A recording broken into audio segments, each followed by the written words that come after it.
అంబేద్కర్ కోనసీమ జిల్లా అంతర్వేది శ్రీ లక్ష్మీ నరసింహస్వామి వారి కళ్యాణోత్సవానికి సర్వం సిద్ధం చేశారు. కళ్యాణానికి సంబంధించి ఏర్పాట్లు పూర్తయ్యాయని ఉత్సవ కమిటీ చైర్మన్ దిర్సల బాలాజీ తెలిపారు. ఆలయానికి అభిముఖంగా 4 కాళ్ల మండపంపై నిర్వహించే కళ్యాణ ప్రాంగణాన్ని పలు రకాల పుష్పాలతో అలంకరించారు.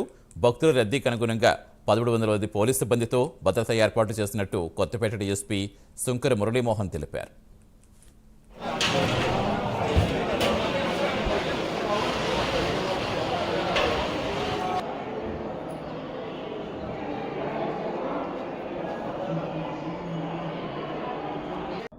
అంతర్వేది నరసింహస్వామి యొక్క కళ్యాణం ఈరోజు సాయంకాలం జరుగుతుంది.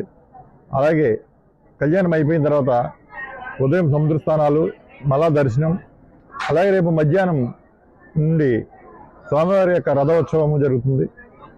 అలాగే 12వ తారీఖు చక్రస్థానం, అలాగే 13వ తారీఖు తెప్పోత్సవం కూడా జరుగుతుంది.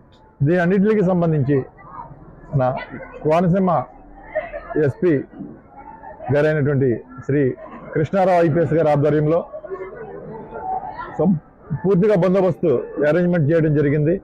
ఆల్రెడీ నేను సార్ కూడా మెన్నందరికి పిలిచి బ్రీఫింగ్ ఇవ్వటం, ఒక 2 అడిషనల్ ఎస్పీలు, ఒక 6 డిఎస్పీలు, 50 మంది ఇన్స్పెక్టర్లు, అలాగే 100 మంది ఎస్ఐలు, ఇంకా సుమారు 1300 మంది సిబ్బంది, అన్ని కేటర్లతో కలిసి 1300 మంది సిబ్బంది, అలాగే ఎవరికి ఇబ్బంది లేకుండా క్యూ లైన్స్ మెయింటైన్ చేయడం కోసం అన్ని, అలాగే drone cameras, body worn cameras, control room అన్ని ఏర్పాట్లు కూడా చేయడం జరిగింది.